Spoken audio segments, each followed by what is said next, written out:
spun in an all-night diner off of Route 9, see? He walked into the diner, picked up L.A. Times that somebody had left sitting on the table. Next to a half-empty glass of beer and a 50-cent tip. Ordered a chicken fried steak with mashed potatoes and L.A. Times that somebody had left sitting on the table. Next to a half-empty glass of beer and a 50-cent tip. Ordered a chicken fried steak with mashed potatoes and don't skimp on the gravy. From a fat waitress who had a cold sore and who said her name was Boris. Boris? Boris. Doris. Said her name was Doris and asked where he was from. And which way he was headed, see?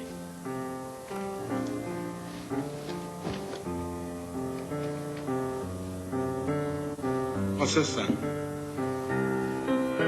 Oh.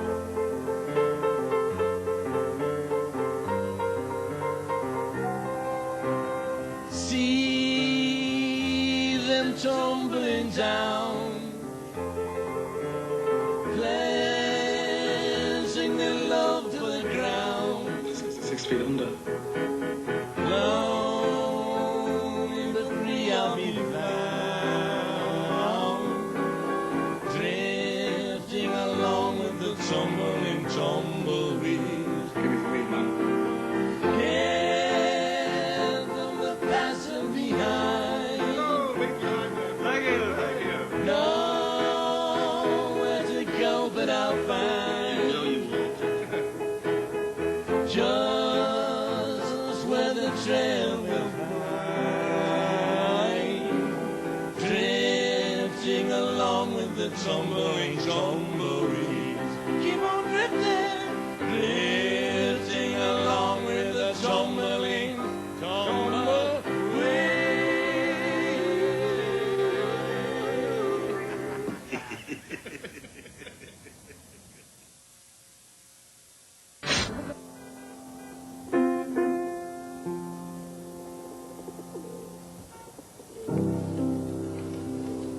You keep popping up in my dreams lately. Yeah? I'm not sure why. All sorts of people that enter my dreams.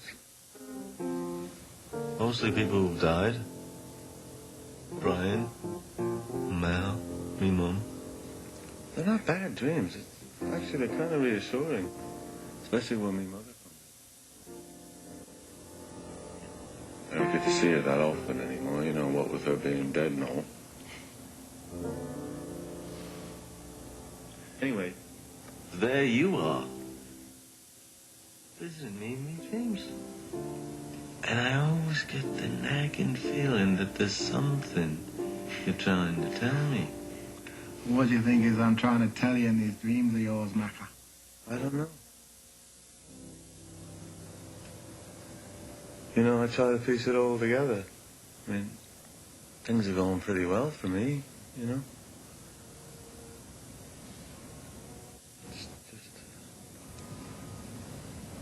Sometimes I feel like there's so much stuff that hasn't been resolved. Do you know what I mean? Hmm? Like what, for instance? Well, you know. The usual. The big things, really. Family.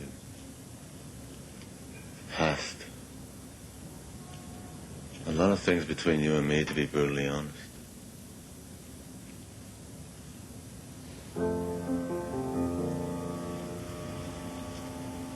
I don't know.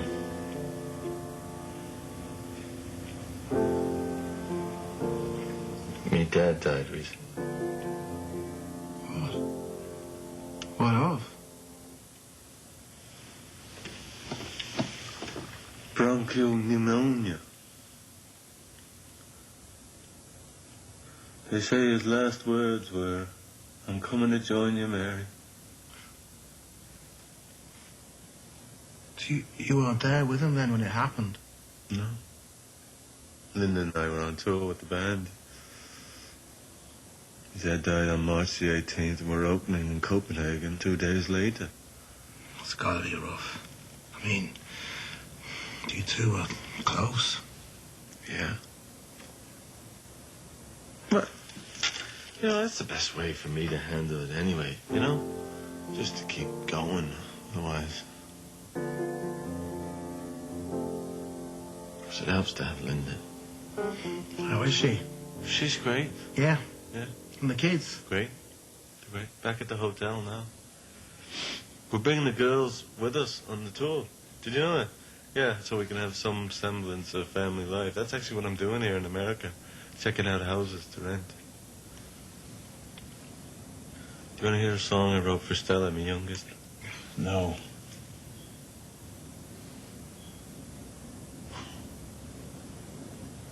Were you born a prick? Yep.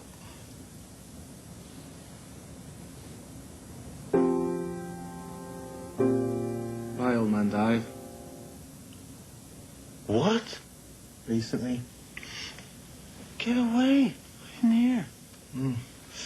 The bastard croaked on April Fool's Day.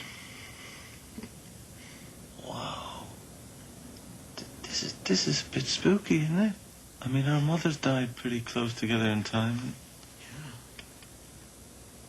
What about you? Were you there when your dad? The last I remember hearing, you kicked him out of your house, told him to get lost or something. Yeah. It was his own fault. Deciding to reappear right when I'm in the middle of doing primal bloody screen therapy, you know?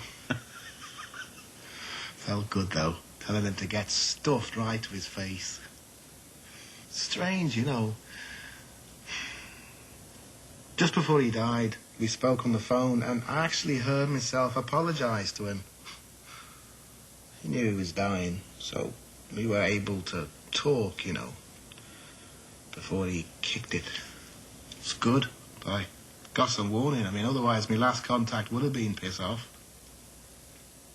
It sounds like, I don't know if you'd say it this way, but it sounds like you forgave him. Well, what's to forgive, Macca? I mean, he wasn't my father, was he? Not in any real sense.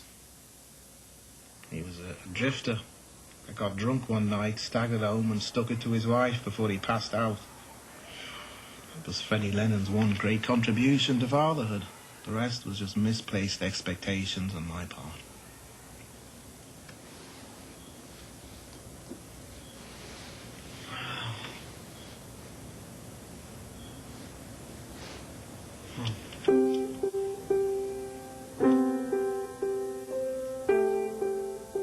Never thought you'd end up with someone like Linda. What's that supposed to mean? I always thought you'd get yourself a nice little English girl. It's not necessarily an insult, you know. So what are you saying?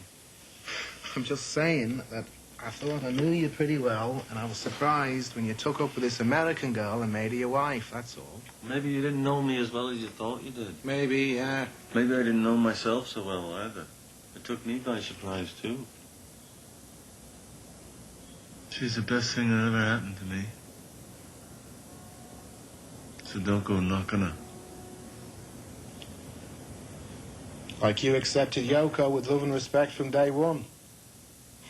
You were a royal asshole, mate. Oh, all right, now listen, John. Oh, look, No. Actually, I want to say this.